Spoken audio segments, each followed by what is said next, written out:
You're really sure-footed. You're like a mountain goat. Me, I'm like the slow one that everyone's rolling their eyes like, oh my gosh, hurry up so we can go, we can have our turn. You're better than you give yourself credit for. This is the Exploring the National Parks podcast with Dirt in My Shoes. My name is Ash, and I'm a former park ranger and the founder of Dirt in My Shoes. I think that the parks are best seen from the trail, and I'm here to make national park trip planning easy. And I'm John. I carry the kids on the trails, I tell stories, and notice all the things that Ash doesn't care about much, like flowers. Join us as we show you around America's spectacular national parks. We're sharing our favorite places, fun facts, adventures, and misadventures. And we'll even throw in a little trip planning. Let's start exploring.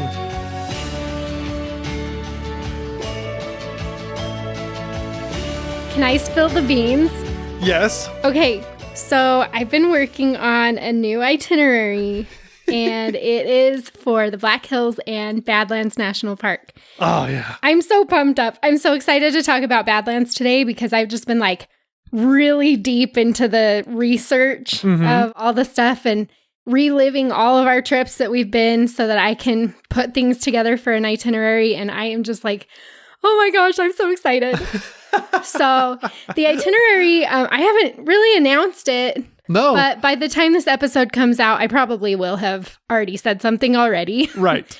But I'm just so excited because South Dakota is one of my very favorite places to go on family vacations. Yeah. There's something for everybody. It doesn't matter what you like to do. Doesn't matter how old you are. If you want to pay to do some really like kitschy, weird things like museums and they've got like Bear World. They've got, anyway, they've got lots of cool things that you can do. But there's a lot of free stuff you can do too, or, you just pay to go into a park and then you can hike and camp and paddle and just do everything to your heart's content. And so I'm so excited for this itinerary and I'm so excited to talk about Badlands today. Oh, I love Badlands. I'm so excited for this one too. We have so much fun when we go there. And I think I'm going to have a hard time restraining myself from like talking about all the other things besides just Badlands. I know. We're trying to focus in on Badlands. Badlands today. Yes. Because there is just so much to do in the area. It's true. Badlands is really cool. And there are a couple of other just like fun things right there by Badlands that we're going to talk about. But I mean, it's kind of in the middle of nothing. Right. You're close enough to Rapid City that it's not a big deal to day trip out from Rapid City to go see the park. But once you get out there, you're kind of looking around going, where are we? Well, yeah, exactly. It's so flat out there. There's not like a whole lot of landmarks that you can judge where you're at based off of. Yeah, well, and you're driving through, like when you're taking I-90 from Rapid City out to Badlands, you're driving through Buffalo Gap National Grassland. So it really is a grassland. Yes. It's really pretty. It's different, especially coming from the West where we're used to not seeing flat stuff. You get out over into there. Because when you're by the Black Hills and closer to Rapid City, it's not just grassland and it's not just flat. So heading out to Badlands, it's kind of like, ooh, we've hit the Midwest, It's nice and flat and grassy. I know. I love it. It's so fun. Yeah, the Badlands is so great. And it is different from a lot of the things to the west of it and to the east of it too, Well, maybe not so much to the east because the Great Plains go on for quite a while, in that direction. But I'm just so excited because this area, it's pretty unique in a lot of ways. When we do the fun facts episode, we'll get much deeper into how cool this place is for what it is, for like why it is what it is, what's unique about it, and lots of different things like that. But just in general, a quick rundown of what Badlands is it's a very specific land formation that is very quick when it comes to erosion. And so as you're driving through these grasslands, all of a sudden you'll kind of see there's a couple of the land sort of splits into like two different levels. And as you're on the top level, the ground starts to erode in these really beautiful and really kind of crazy types of formations that kind of make their way down to the lower level.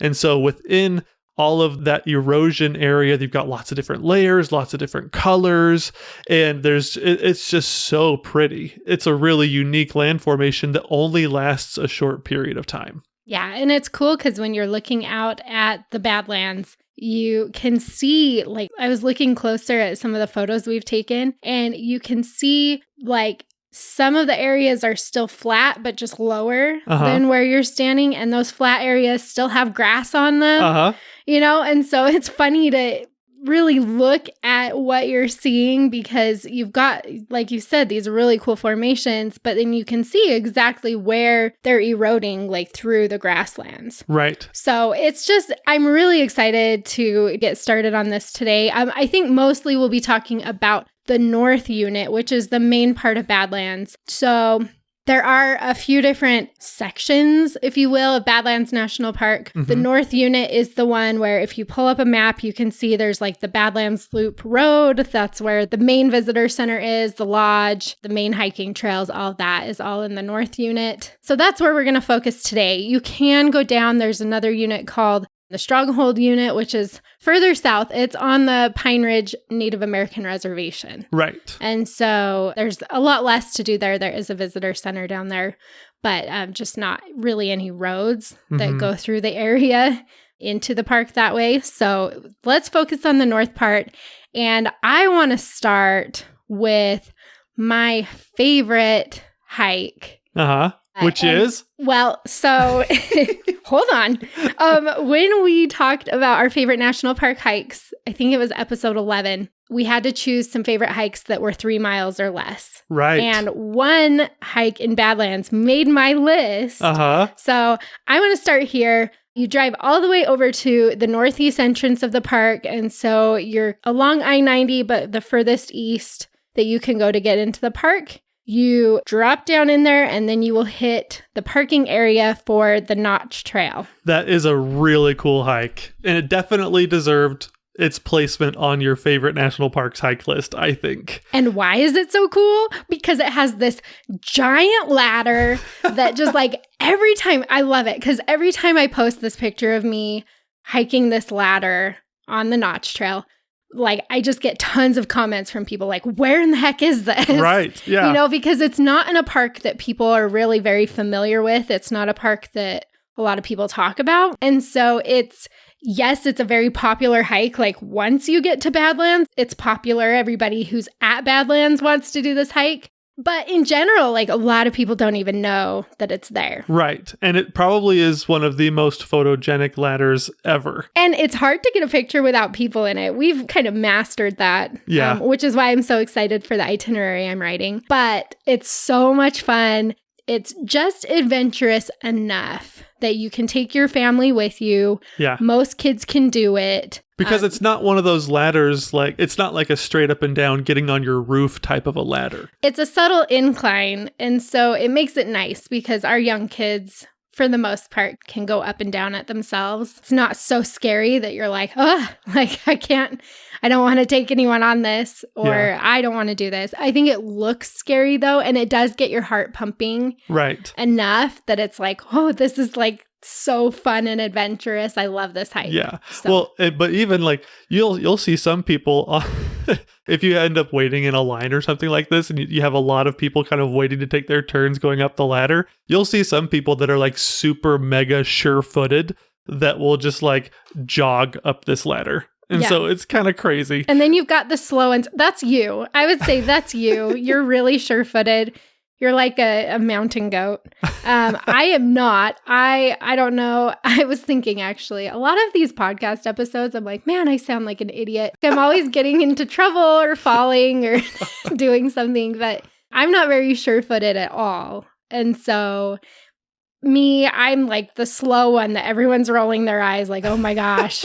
Hurry up so we can go, we can have our turn. You're better than you give yourself credit for, but I would say that this ladder, it does merit holding on with your hands, for sure, especially going down. Yeah. And so it can be a little bit scary, but it's so cool because you end up dropping down. If you're going from the top, as you go from the beginning of the hike out, you drop down this ladder and you drop into like this dry river bed kind of a thing. This area that's just, you drop a level down and it's super cool. And suddenly you're immersed in this landscape. You go from being on top to being like down and within. And it's super cool because, I don't know, it reminds me a lot of the Needles district of Canyonlands, hiking in and around, and you're inside these formations and it feels really adventurous. And I really love that about this hike. So when you start, you're actually in the you're in the dry wash area. You go up the ladder and then that takes you up to where you're like, it gets like, there's some cliffs. You get onto the cliff edges of these Badlands. So you're not on the top of the Badlands, you're kind of in the middle, traversing through the middle of some of these Badlands. So you're not at the base anymore. You're like halfway up. And then there are some steep drop-offs off to the sides as you're working your way around. But we do take our kids on this one. They do really well. We'll hold their hands. We do have to help them up and down the ladder, but it's really fun. It's only 1.5 mile round trip. So that again is like just a really fun hike that doesn't take a ton of time or a ton of mileage. Mm-hmm. And Badlands really doesn't have very many longer hikes. Right. And so this actually is one of the longer established hikes in this trail. And it's one of those ones, if you have not seen a picture of it, look it up because you can find it on Dirt in My Shoes on the can't miss list for Badlands. Mm-hmm. That picture that I'm talking about of the ladder, but take a look at it. It looks super cool. It's not as scary as it seems. And it's definitely a hike that you'll want to do. If you only do one hike in Badlands, this is the one I would choose. Oh, absolutely. I think my favorite hike is actually... Oh, the notch is not your favorite hike? No. The notch is pretty excellent. The notch is pretty good. But if I was to go from there... It's the best hike in Badlands. Yeah, easily the best hike. But I actually really like the Door Trail too. Yeah, that one's fun. So the Door Trail is in the same parking area, generally speaking, as the Notch Trail. You go to a different end of the parking lot. And what I really like about this hike, and the Notch Trail has a little bit of this too, but the Door Trail, you kind of have to follow like a bunch of markers that lead you through the Badlands, almost like a scavenger hunt. Yeah. And so it's really fun for kids too. That's another one where it's like, you feel like you're wandering and you're just looking for these markers in the rocks, and our kids get way into it, looking for the next one. It's really fun. It's really cool. And it's not very long. Like half a mile. Yeah, it's super short. Sometimes you literally have no idea where you're supposed to go. You have to stop and actually look around and be like, okay, I'm looking for this marker. Most hikes aren't that kind of experience. And so it's kind of fun to get in there. And the Badlands, they're kind of hard to follow in a lot of ways. The tracking, I guess, there's a lot of footsteps everywhere, but also the way that you rode, it makes it kind of hard to follow the trail. And so these markers are super important. And so I do remember like one of our sons last time we were there, he's like, Dad, I spotted it. His excitement level just jumped every time it was his job to find the markers. So. Yeah, that's a really fun one. And then you've also got the Window Trail right there too. So 3 different trails in that same parking lot. Mm-hmm. So that's a really good place to focus your time if you're wanting to do some hiking, some fun, family-friendly hiking in Badlands. Going south from there, that's when you really get down closer to the Ben Rifle Visitor Center, which is the main visitor center for the park. That's where the Cedar Pass Lodge is. That's where the main campground is. There is the Cliff Shelf Trail is right there, and that's a fun one. Another short one that just takes you along the Badlands. So there's a lot to do right there as well. Yeah. Can I just say I love camping in Badlands? Camping itself in Badlands is probably one of my favorite camping experiences that we've had. Mm-hmm. But the campground is super weird. So I just have to put that out there. It's so true. It's weird. It's a really interesting campground. And I remember the first time we drove through it, there wasn't really anybody there. But yeah, it was off season. Yeah, it was off season and it was mostly empty. And all you drive around and you just see these like super weird looking table shelter things. And it's super funny. You remember those, right? Yeah, of course. Yeah, they're so interesting looking because especially during the summer, it gets so hot and windy there. I didn't realize this until, I actually got out of the car and camped there, but the sun just beats down so hard from a certain direction from the southwest, I think is the way most of the tables are set up. But It's like the only shade, because it's a grassland, just like a pure grassland. The only shade that you're going to be able to get is from these little table shelters. And the National Park Service is so nice to actually set them up for you because, I don't know, it's a harsh summer environment. It is. Do you remember though, like we were trying to get our trailer in there.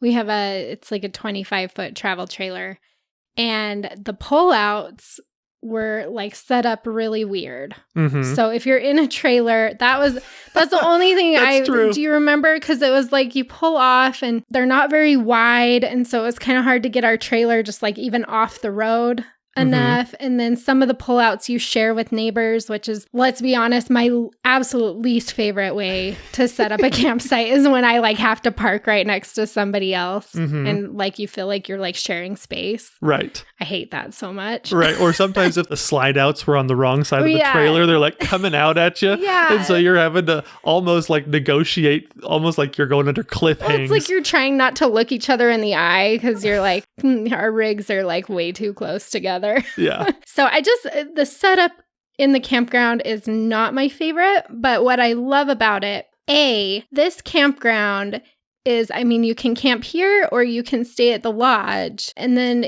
there's a few other options kind of around the park, but like most people don't stay overnight at Badlands. Right. Because there's just not that many options. And so when you're camping at Badlands, you feel like you have the park all to yourself in those like evening hours and morning hours when people just haven't gotten out to the park yet for the day from Rapid City. Mm-hmm. And so it's quiet. Yeah. There's lots of wildlife, lots of bighorn sheep, the stars. It really is, I think, one of the most magical experiences you can have in this park. Oh, yeah, absolutely. So the reason why I really enjoy the camping experience and really like just blows me away is the stars. Yeah. It's incredible. Because you're in the middle of nowhere. I mean, you're an hour outside of Rapid City, so you don't even really get light pollution from there. Yeah, I remember some nights we'd come home and it'd be dark and, I'd go out of the trailer and I would be cooking the hamburgers on the grill or something like that. And I would just be looking up at the stars and it's just like, holy smokes, This is incredible. This might get me in trouble. I don't know. But you know how like, that's always a scary thing for you to say because your level of like getting in trouble is always pretty high. Right. Your tolerance, I should say. So here's my thing. You know how they call like parts of Montana like big sky country? Yeah.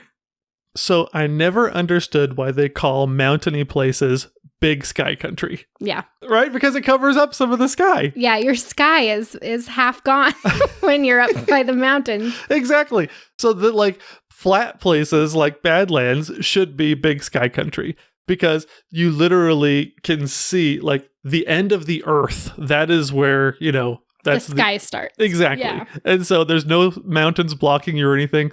But yeah, I would stand out in the campground. I just look up at the sky and just 360 degrees all around me. I'm just like, oh my gosh, the constellations are everywhere. And it's incredible. It reminds me of this show that recently came out. It's got Emily Blunt. Emily Blunt? Is she Mary Poppins? Mm-hmm. Okay, yeah, that's her. So she came out with this new Western TV series, and she's in it with Sam from Twilight. That's a deep pull. A deep cut for him. He's probably like, I've been in other movies, So once in Twilight, always in Twilight. Exactly. So it's this old Western. They do this. It's like a mini series called The English. So it's basically Sam from Twilight with a Western Mary Poppins. She's from England and she comes over and anyways, they end up kind of traveling together and they're just out on the plains and there's this scene where like their fire kind of goes out and they just end up like just talking with the fire gone. And the scene just kind of backs up a little bit and you see them talking on the ground, but it kind of backs up and just kind of like tilts towards the sky. If that's what skies are supposed to look like, without light pollution, I feel like I'm getting super gypped. Because granted, it was a TV show, but it's like, holy cow, you can see the Milky Way so clear, and you can see it for such a huge amount of the sky. And that's literally what I see when we camp at Badlands, and the sky is clear. There's no clouds and no moon in the sky. And it's just super amazing. You can look up and you can see the whole expanse of the Milky Way going from like one direction all the way across to the other. And as the night goes on, the whole constellation, everything just kind of twists, and you can see the stars. And I don't know, camping at Badlands, seeing the stars and being able to appreciate them in their massive grandeur is just such a cool experience. I love it. And so if you get a chance, definitely spend the night at Badlands and spend some time outside just enjoying and looking up. It's so cool. Yeah. Yeah. I mean, like we said, there's not a lot of options for overnight lodging. And so you do feel like you have it to yourself. And with the stars as good as they are, if you can swing it and get yourself a reservation, definitely do it. Right. It's amazing. Yeah. So, yeah, that whole area, you've got the campground, you've got the lodge, which I had to laugh. They said they have all new cabins at the lodge, and they were built in 2013. So I guess for the Park Service, that's pretty new. Yeah, that's true. And they are nicer than a lot of other lodging that you can find in the parks. Yep. 2013 is pretty new, but I wouldn't say brand new. Right. New is relative. Yeah. There's a restaurant there at the lodge. So they've got a small selection of foods you can order there. Mm-hmm. We usually get the Indian tacos. Yeah, those are so good. And then you've got the Ben Rifle Visitor Center, which it's pretty small, but it does have a paleontology lab where you can go and you can watch the park rangers working on the fossils that they find in the park. In the fun facts episode, we're going to hit paleontology really hard. It's a big thing in this park. That's a big deal. Yes. And we already did talk about it. If you're itching to just learn more, we talked about it in episode 17, our fossils episode, because Badlands is one of the best parks in the country to go if you love fossils. Yes. So, yeah, we'll talk about that more, but that's where the lab is. And then you're also pretty close to the fossil exhibit trail, which is just a little further down the road where you can walk around, and they have like outdoor exhibits that you can walk between and learn more about what they're doing in the park and what they're finding. Which is so cool. And I am holding myself back so hard right now from just diving into paleontology. So if you're like, why did this, we're just being a little serious. Why isn't John jumping in? Because I'm holding myself back because there's so much to talk about, but we covered it in other places. And if you want more fun facts episode for Badlands, we'll get into it big time. Yeah. Hey friend, I am just interrupting this episode real quick to let you know that you can get a fully planned out hour-by-hour itinerary for this national park on dirtandmyshoes.com. Maybe you're feeling a little overwhelmed by all the ins and outs of the trip planning process, or you might have a fear of missing out on all the best sites and activities in the park. You've probably also heard the horror stories about how busy this park gets and are hoping to actually find some solitude while you're there. Friend, with a Dirt in My Shoes itinerary, all you have to do is show up at the park and follow the schedule. It's exactly what I would do if I was with you. You won't have to fight for a parking space, and you won't have to worry about missing out on anything cool. And on top of all of that, you'll always have the most up-to-date information. I keep your itinerary updated in real time, so you'll know all about what's happening in the park when you go. This is super helpful because what if an activity or a road is closed for construction? I'll provide you alternative options for that. Maybe extra reservations are needed to enter certain areas of the park. That can be so stressful, but I will help you snatch up those hard-to-get reservations. And what if Mother Nature strikes, which she really always does, with a major weather event like wildfires or flooding? I'll make sure you can easily navigate through those changes while still filling your days with fun and adventure. I am here for you every step of the way. You'll find a link to the itinerary in today's show notes, or you can go to dirtandmyshoes.com to find all of the available itineraries. It's time for an epic national park vacation, and I can't wait to see you out on the trail. The other thing that's in this area, another hiking trail, is the Saddle Pass Trail. Yes. And this one is a short one.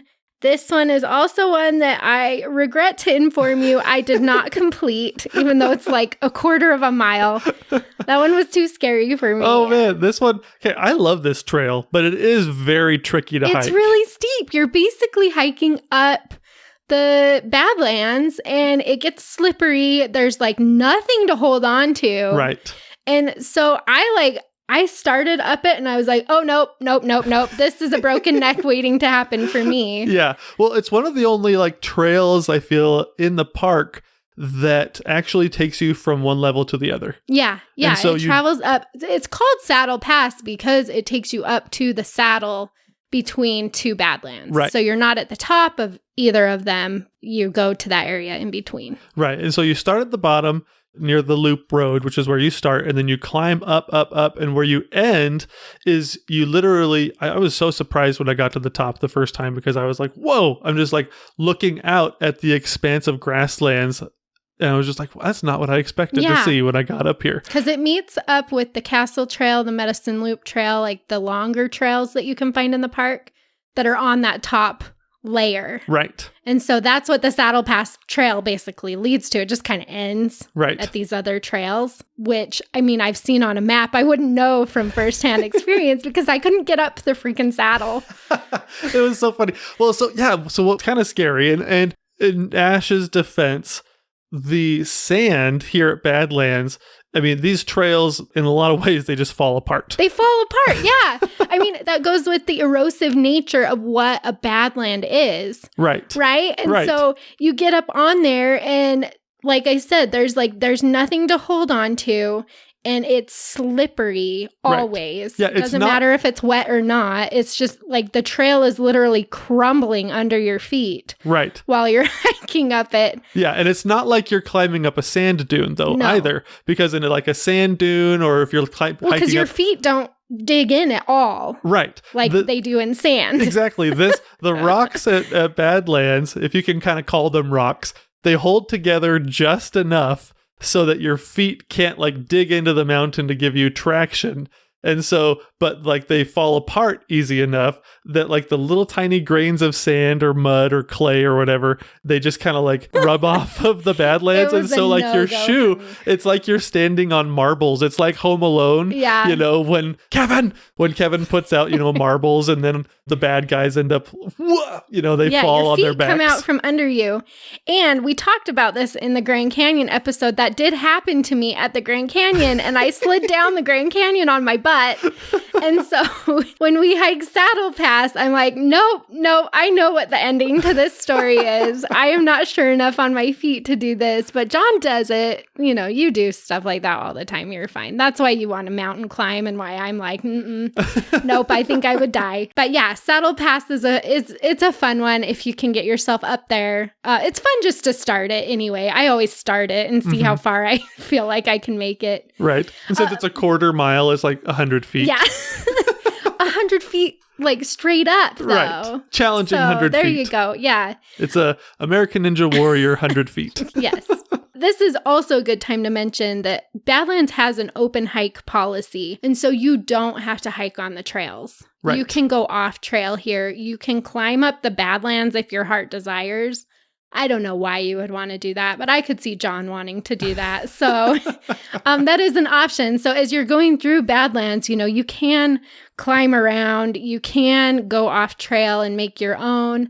I mean, mostly because this area is just so erosive, it's changing constantly. Right. That it just doesn't matter as much to preserve like the set paths and things like that. It's going to change. Because the next rainstorm, all year, things are going to be totally different. So you can go off trail, you can hike around, but if you're wanting to try to get up a Badland formation on a trail, you can check out the Saddle Pass Trail. I don't do well on stuff like that. Moving on, you go east along the Badlands Loop Road, and that's when you start hitting most of the main viewpoints in this park. So beyond, like, once you get past Saddle Pass and the fossil exhibit and stuff, like, you go up Norbeck Pass, which is a really cool part of the scenic drive. I love that part of the scenic drive. Yeah. It's really craggy and I just love crags. So that's a really cool part. But once you get further east from that, that's when you really start getting away from the established hiking trails and more into the overlooks and viewpoints. Yeah. Do you have a favorite overlook or viewpoint?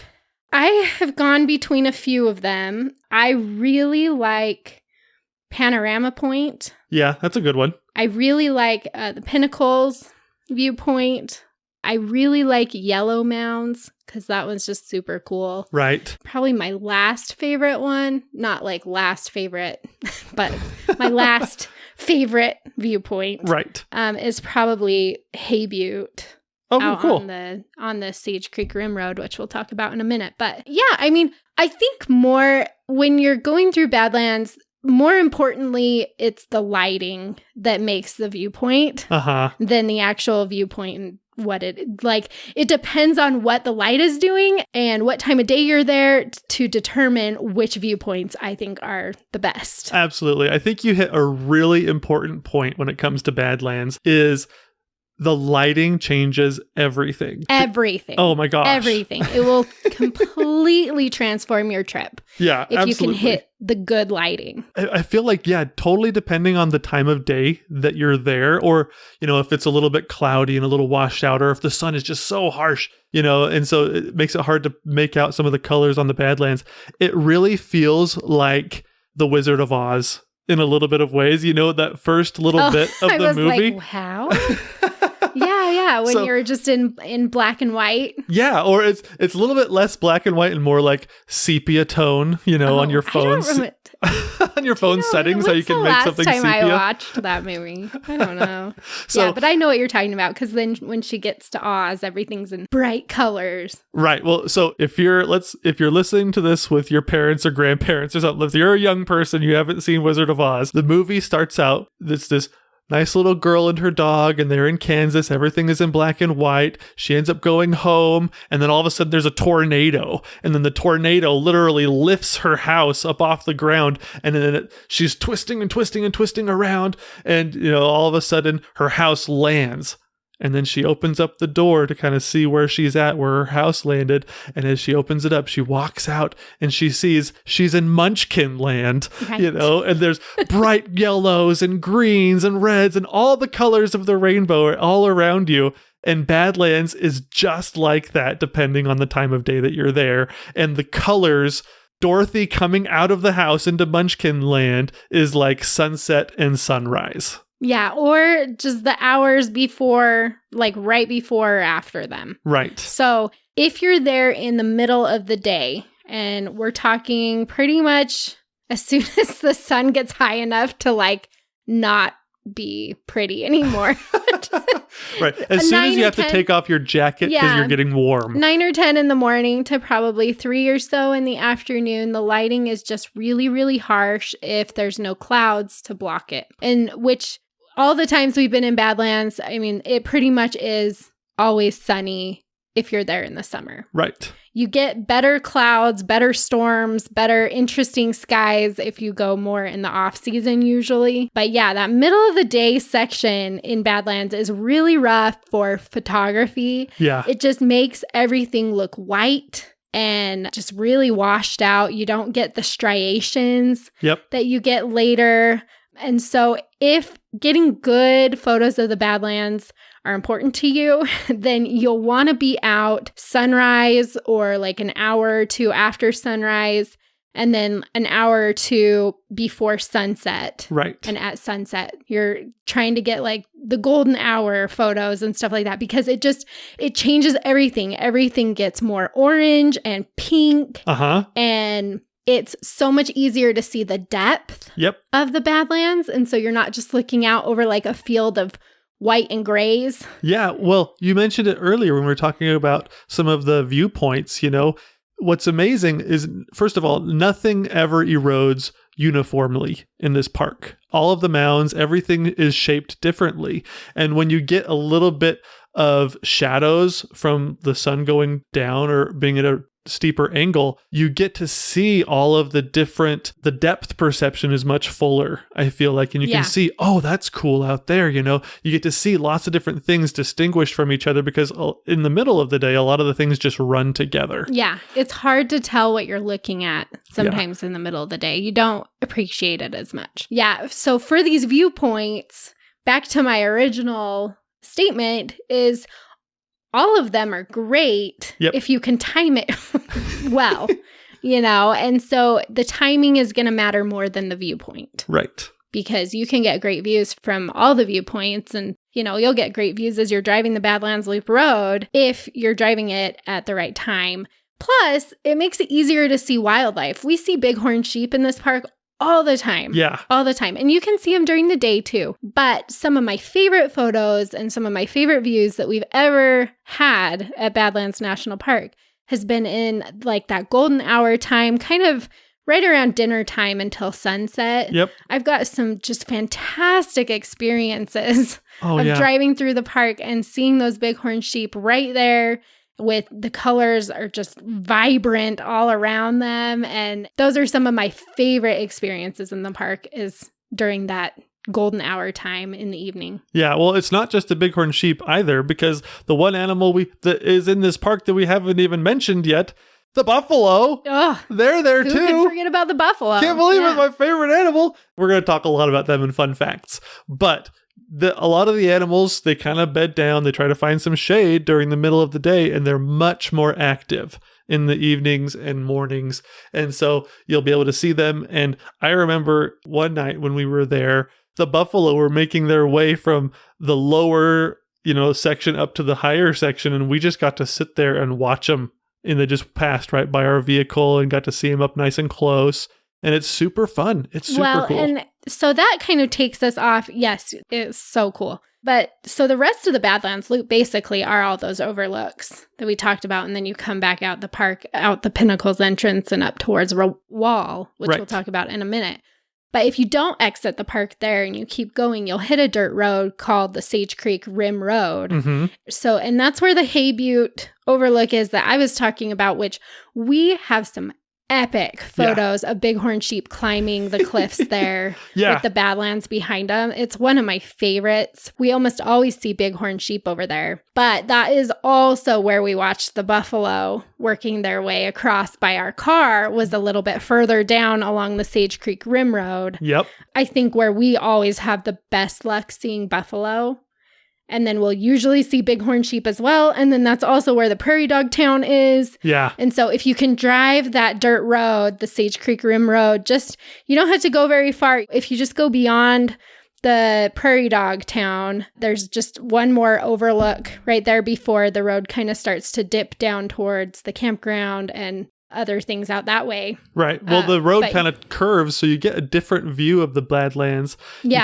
You can kind of see almost the full expanse of them in sort of a way as you come out a little bit. You're still elevated, and you can see like the Badlands going off into the distance instead of like necessarily the Badlands like turning into the prairies and then going way out there. So you get it's different views, super cool views. It's so awesome. But that viewpoint there is a good place to turn around. You don't have to really go beyond that if you don't want to. Right. But we usually always drive out at least to that viewpoint. And it's funny because this park isn't very big. There's not like a ton to do here. But once you hit the dirt road, especially once you get past the prairie dog town, it's so quiet out there. Yeah. I was just like, wow, where's all the people? Where are they? And so that's one of those really cool, like off the beaten path stops that people just, I guess they don't want to drive on a dirt road, which I mean, makes sense sometimes. Or maybe I think it's a good dirt road. Yeah. Or I think people probably think, well, we've seen all these viewpoints. Yeah. They're all looking the same. What else could be out there? Right. Let me tell you what else is out there.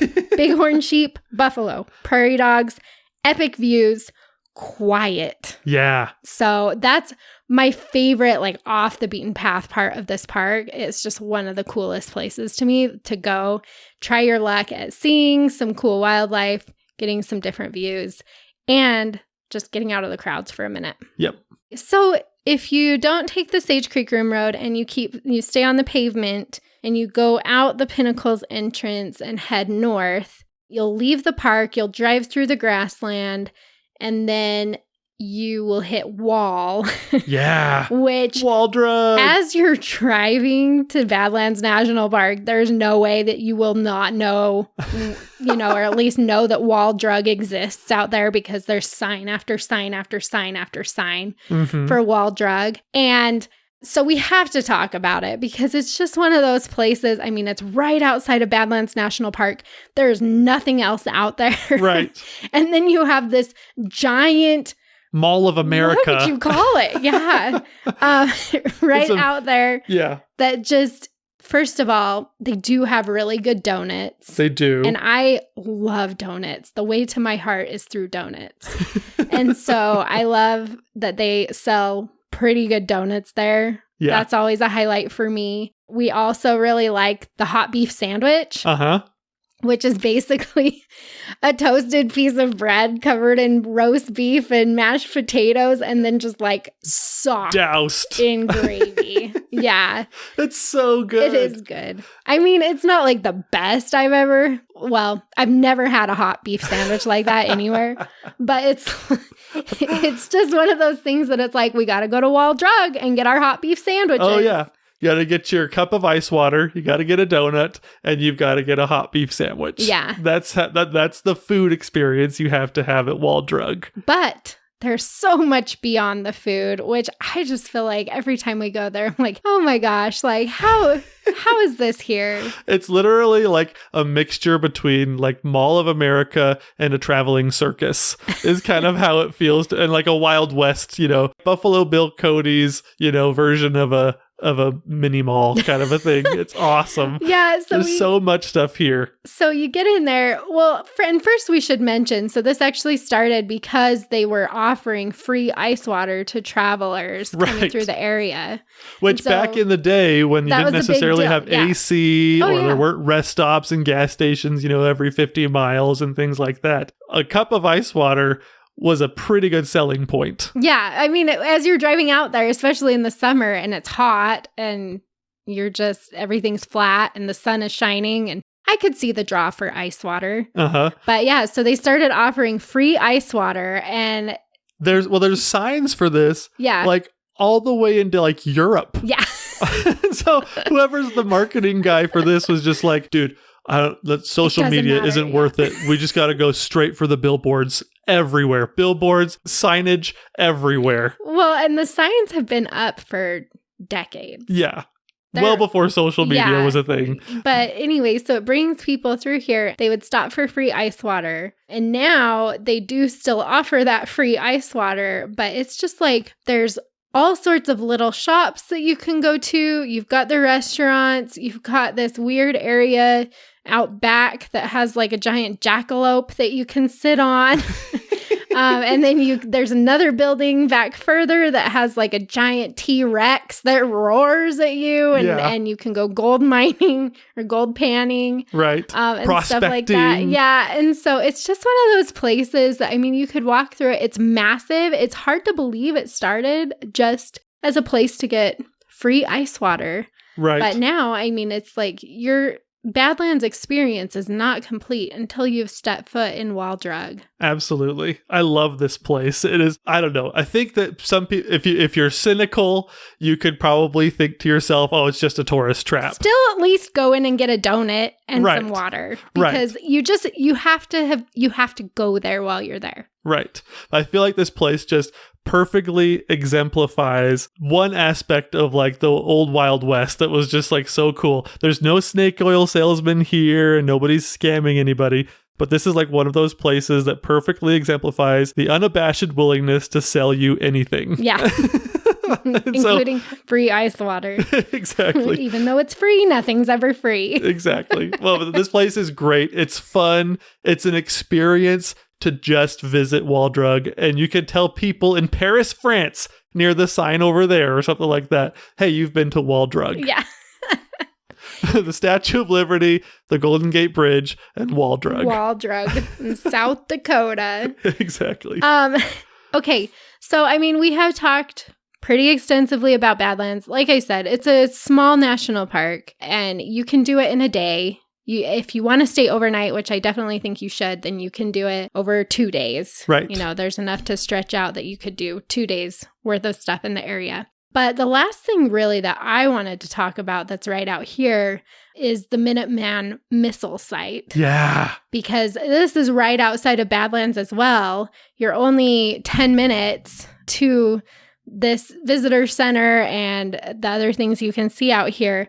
And so it's definitely worth a stop too as you're out here. When you finished up in Badlands, go to Wall Drug, go to the missile site. So basically what this is, and it is run by the National Park Service. Yep. And so you can get in there, you can do they have a fun little junior ranger program. They have park rangers that give tours, stuff like that. So you're still within the national park system as you're exploring the missile site.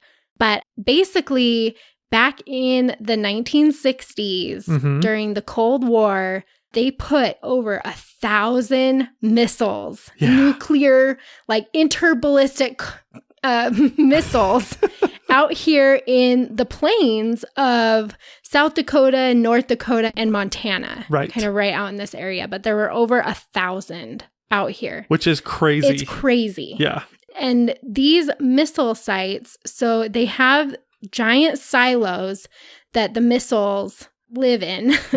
And then miles away from these silos, they have these launch facilities where the one here at Minuteman, I think they said this launch facility controlled 15 different missiles in the area. What you do here is you can go and you can tour the launch facility, Delta One. You do have to do a ranger-led tour and pay for that and schedule it to do that. But you can also go to Delta 9, which is the big missile silo, and you can see the missile that's still down in there. It is so cool. So, yeah. So it's really cool. And what I think is crazy to me is that these missiles were manned 24 hours a day, 7 days a week, 365 days a year for 30 years. 30 years. They had people out here just ready on a moment's notice to shoot these things. The reason they're called Minuteman missiles is because from the time that they get the order till the time that the missile can shoot out of its silo is 1 minute. Which is nuts. Yeah. And they always have people manning the station so that at a moment's notice, basically, these missiles, these nuclear missiles can be up in the air. It's just crazy to me. It's such a crazy thing to be able to visit and to experience holy smokes out here. Yeah. Well, and I had to laugh because there's in the visitor center, there's a big sign and it looks like a pizza box with a Domino's pizza logo on it. And then the sign says, worldwide. This is so funny. They have such a good sense of humor. So it's a pizza box with a domino, and it says worldwide delivery in 30 minutes or less. And then it says Minuteman 2, which or your pizza's free. 30 minutes or less worldwide delivery. It's just, so it's really cool. They decommissioned these in 1991. So, I mean, it's actually really not that long ago. It's kind of crazy 30 years? That people lived and worked and manned these stations up until 1991. But yeah, so this area, if any of this interests you, if it's something that you want to see, then definitely do it while you're out here by Badlands. Because like I said, out the northeast entrance of Badlands, all you have to do is cross the interstate and you're at the visitor center for this missile site. And then you just drive a little bit further east on I-90 and you'll hit the launch facility. And then a little further east, closer to Wall, is where you'll get to see the actual missile in the ground. Which is and so that crazy. And that one, you don't need a tour for. You can just stop there and you can walk around and see it for yourself. So that's really nice. You've got a few different things you can do. You can stop at one or all of them, just depending on how much time you have. That's a serious trifecta, though. Yeah. Wall Drug, Minuteman Missile, Badlands. I know, right? This whole area is so cool. And Badlands is I just feel like one of the most underrated national parks in the national park system. Yeah. because it is so different. Mm-hmm. And it's so close to so many other things that just get massive crowds. Right. Like Mount Rushmore. Right. Where, everybody knows that when you go to South Dakota, you go see Mount Rushmore. Right. But hardly anybody knows that you can also go see Badlands. Right. A lot of times people maybe just plan on visiting it on the way. Oh, Yeah. we'll stop off on the way. We'll just stop by for a minute. Where it really deserves a little bit more time and attention because it's so neat. And we'll get into this, but it's a really short-lived geologic formation. It's so pretty. It's gorgeous. Lots of wildlife. The views are incredible. Great hiking. I mean, Badlands has it all. Plus interballistic continental missiles. And free ice water. Thanks for exploring the national parks with us. Please share, like, and subscribe. And if you need any help planning your own trip, click on over to dirtinmyshoes.com. See you next week. Same time, same place. And don't forget to get some dirt in your shoes.